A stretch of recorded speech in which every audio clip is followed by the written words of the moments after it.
Bonjour, c'est Katia Berka, j'espère que vous allez bien. Vous avez été nombreuses à me demander comment on planifie et surtout à quoi ça sert. Je vais vous expliquer tout ça et vous partage mon écran de ce pas. Hop. Alors, concrètement, comment planifier? Qui dit planifier dit gestion de temps. Mais qu'est-ce que le temps? Le temps, c'est nous. Et c'est nous qui l'occupons de façon consciente ou non. Qu'est-ce qui se passe lorsque nous n'occupons pas le temps consciemment? Nous ne sommes pas aux commandes de notre vie. Et c'est la raison pour laquelle je vais vous recommander de créer votre manifeste. Un manifeste est une méthode qui nous permet de devenir créateurs de notre vie. L'histoire, clairement, que l'on souhaite vivre et se raconter. Le temps est une ressource à usage unique qui ne se contrôle pas puisqu'il ne se rattrape pas. D'accord ? Le temps est donc une ressource qui a besoin de se remplir de quelque chose. Et si le temps a besoin de se remplir de quelque chose, autant le remplir de ce que l'on a envie de vivre. Vous en pensez quoi? Mais je vous avertis, cela impliquera forcément de sortir de votre zone de confort, puisqu'il est question de remplir une mission que vous désirez profondément réaliser. Pour remplir cette ressource et vous donner les moyens de construire un projet, un rêve ou tout autre objectif, planifier la meilleure des façons à faire pour se donner les moyens de manifester des opportunités et réaliser concrètement un projet. C'est la raison pour laquelle je vous invite à mettre en place une routine qui vous permet de cultiver vos 10 domaines de vie tout en respectant vos devoirs et rythmes personnels. Cette méthode consiste à aligner tous les domaines de votre vie. C'est donc une étape très importante pour atteindre les résultats que vous souhaitez. Important, attention même j'ai envie de dire. Avant de continuer, je tiens à préciser qu'il est important de prendre le temps nécessaire pour peaufiner les moindres détails afin que vos croyances soient à la hauteur de vos projets. Outils. Hop. Alors, moi j'aime bien utiliser cet outil-ci pour tout ce qui est en lien avec mon école, les 5 éléments. Donc là, vous avez 4 couleurs, 4 codes couleurs, puisque le 5 élément, c'est nous, donc de ce fait, c'est nous qui décidons. Mais les 4 autres couleurs représentent les 4 autres éléments qui vont venir influencer et impacter notre organisation, différents domaines de notre vie, mais surtout impacter notre vitalité, notre énergie. Donc, déjà, dans le cadre du développement personnel, je vous recommanderais d'avoir un petit classeur avec des petites cartes, des petites fiches que vous allez ranger en fonction du domaine correspondant à chaque chose que vous allez apprendre en fait. C'est vraiment le cadre du développement personnel. Et le développement personnel, c'est apprendre qui l'on est, apprendre sur soi, se découvrir, etc. Donc, ça peut être ce que vous avez appris dans un livre, ça peut être ce que vous avez appris dans une formation, ça peut être ce que vous avez appris dans une vidéo, une conférence, etc. Ensuite, je vous recommande d'avoir un journal intime, un bullet journal, un journal créatif, ce que vous voulez, mais en tout cas un journal dans lequel vous allez pouvoir pondre littéralement tout ce qui vous traverse dans la tête, tout ce qui peut-être vous frustre, pour mettre en lumière de façon spontanée et naturelle, on appelle ça l'écriture intuitive, ce qui aujourd'hui peut-être vous bloque et vous empêche de continuer votre parcours. C'est également un outil très très important si vous voulez entretenir votre santé mentale. Ce petit carnet-ci, c'est un petit carnet dans lequel je note tous mes mots de passe, que ce soit pour PayPal, que ce soit pour gestion de compte, que ce soit pour me connecter à différents réseaux sociaux, etc. Aujourd'hui, en tant qu'entrepreneur, j'ai différents mots de passe, j'ai différentes connexions, différents liens, etc. De ce fait, je me vide encore une fois la tête, je vous l'ai dit, c'est très important pour notre santé, et j'ai un petit carnet dédié en ce sens-là.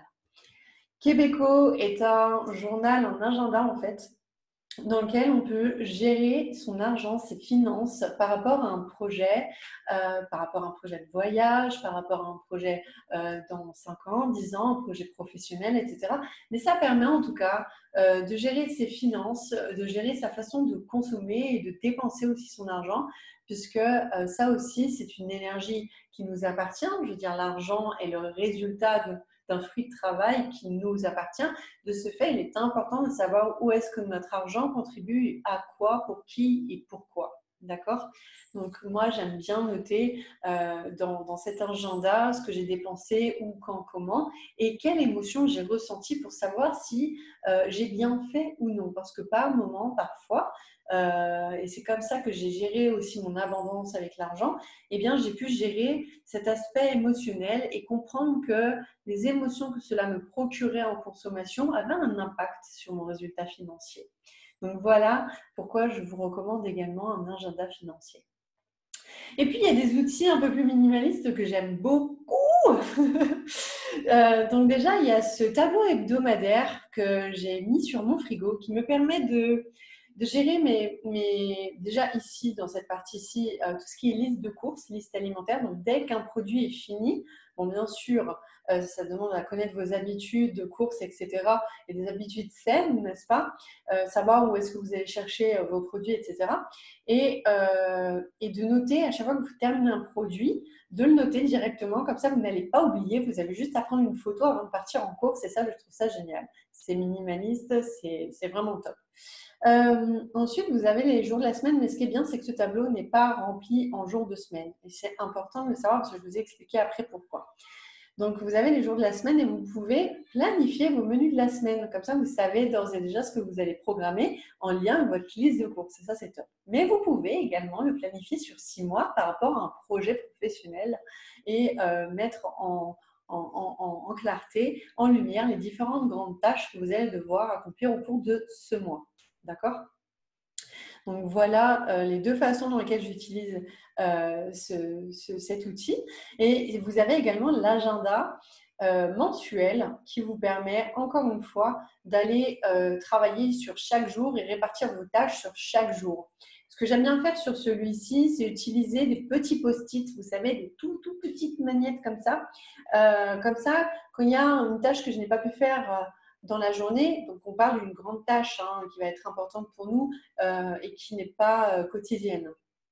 Eh bien, en tant que post-it, on peut le déplacer. Mais aussi en tant que note, juste comme ça, vous avez juste à effacer, à réécrire. C'est vraiment comme vous voulez. Moi, je suis vraiment dans les deux. Ça dépend vraiment de mon envie, vraiment, parce que des fois, j'ai besoin, c'est très, très important, j'ai besoin qu'il y ait une couleur de ouf. Et du coup, je colle un post-it rose flash. Vous avez également les deux petites vignettes là qui vous permettent de lister vos tâches, vos sous-tâches. Et tout ça, vous pouvez le mettre sur votre réfrigérateur. Comme ça, dès que vous prenez un thé, un café, vous savez ce que vous faites, quand vous le faites, pourquoi vous le faites. Et voilà. Voilà ce que j'avais à vous partager par rapport à la planification et les différents outils que j'utilise personnellement et que je vous recommande pour vous organiser, vous vider la tête et surtout que tout soit clair, mis en lumière, d'accord? Un autre outil, si vous voulez vraiment commencer par une chose et que ce que je viens de vous dire, c'est trop d'informations d'un coup et c'est OK, hein, d'accord? C'est OK. Personnellement, j'ai commencé par ça et c'est un outil très, très fort, très, très puissant parce qu'il est déjà très, très bien complet par lui-même. Vous allez retrouver tout ce que je viens de vous partager en un seul outil, d'accord? C'est juste que pour moi, personnellement, j'aime bien quand j'ai les choses à portée de main et que je peux faire des photos, etc. Un agenda, ça prend de la place quand même dans mon sac. Aujourd'hui, cet agenda, pour moi, il est électronique. J'ai juste à me connecter sur Google Agenda.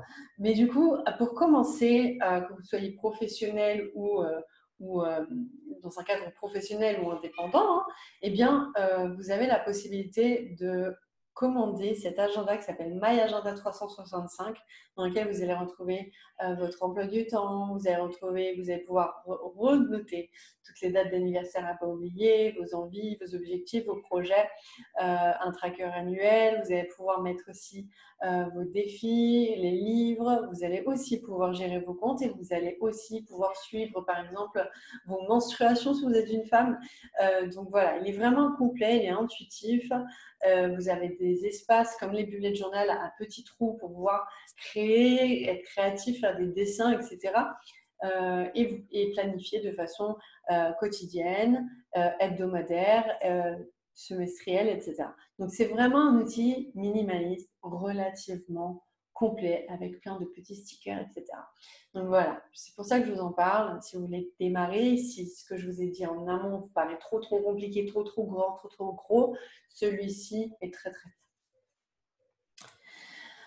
Reste plus qu'à organiser pour faire de la place à chacun de ces domaines de vie. Alors, je vous ai mis une petite photo là pour vous représenter les différents domaines de vie. Donc, il y en a 5. Et à chaque fois, dans ces 5 domaines, elles sont toujours divisées en 2 sections. Selon moi, elles sont tous deux complémentaires, puisque c'est de cette façon que je les utilise. Développement personnel et spiritualité, pour moi, fonctionnent ensemble. On vit dans un monde de dualité et forcément, il va falloir apprendre à aligner à chaque fois ces 2 notions-là pour pouvoir avancer vers une vie épanouissante, une vie pleine de sens, une vie professionnelle épanouissante également, une vie amoureuse, une vie créative, une vie sociale, d'accord ? Par exemple, juste comme ça, et c'est ce que je développe dans mon école, santé, vitalité, loisir, plaisir, c'est de la créativité. Moi, j'associe ces 2 valeurs ensemble, c'est-à-dire que j'adore faire de la cuisine thérapeutique et intuitive, c'est-à-dire que j'utilise à la fois mes compétences en tant que naturopathe et à la fois ma créativité pour créer de nouvelles recettes. Et là, on est en plein dedans, en vie créative, c'est ça. Et il n'y a pas meilleur épanouissement, une meilleure force et meilleure confiance lorsqu'on réussit à faire des choses par soi-même plutôt que de suivre un protocole, une carte, etc. Je ne suis pas trop protocolaire. Donc voilà comment moi je fonctionne et ce que j'ai envie de vous inspirer tout simplement aujourd'hui. Et ce que j'avais envie de vous partager, ce sont les grandes étapes, si vous débutez dans l'organisation, qui pourront vous accompagner dans la mise en place d'une organisation qui fonctionne pour vous. Donc les grandes étapes sont, donc il y en a 4, les 4 éléments, vous allez me connaître, hein, je ne vais pas vous lâcher avec ça. La première, c'est commencer par vos obligations et devoirs. Donc, tout ce qui est obligatoire, toutes les missions qui vous incombent, dans lesquelles vous êtes responsable, d'accord ? Seconde des choses, c'est votre équilibre vital. Donc, l'exemple typique que je viens de vous citer, donc on va parler de santé et vitalité. Donc, pour votre équilibre, ça va être de manger, de boire et de dormir, d'accord ? Donc, pour votre équilibre vital, vous rajoutez ça en fonction de vos besoins. Combien de temps de sommeil vous avez besoin, combien de temps de préparation en cuisine vous avez besoin, avec vos listes de courses hebdomadaires, etc. Ça fait partie de votre emploi du temps et de votre planification. 3. Vos projets prioritaires dans un domaine prioritaire. Parce que oui, tout est à ajuster en permanence, rien ne sera jamais parfait. Il y a toujours un domaine à réajuster. Et en fonction de vos priorités et de ce que vous challengez, de votre mesure de temps que vous avez à vous accorder, eh bien, vous allez prendre le domaine de vie qui est le moins bien noté, que vous jugez le moins bien noté, pour le passer en priorité. D'accord ? Dans vos projets, et vous accordez un temps pour réajuster ce projet, d'accord ? Allez chercher ce qui bloque, ce qui vous empêche d'être épanoui, d'avancer, d'évoluer, ok ? Et ensuite, 4e étape, essayez d'accorder un temps bien précis pour les autres domaines, tout en respectant les étapes précédentes. Maintenant, c'est à vous de jouer. J'espère que cette vidéo elle vous a plu. Je vous dis à très vite pour un nouveau vlog. Je vous fais de gros bisous. Et n'oubliez pas, vous pouvez me taguer sur Instagram ou me commenter vos planifications. Ça me mettrait en joie de vous lire, de voir que je contribue à votre organisation et du coup à votre bonheur. Je vous dis à très vite pour un nouveau vlog. Je vous fais de gros bisous.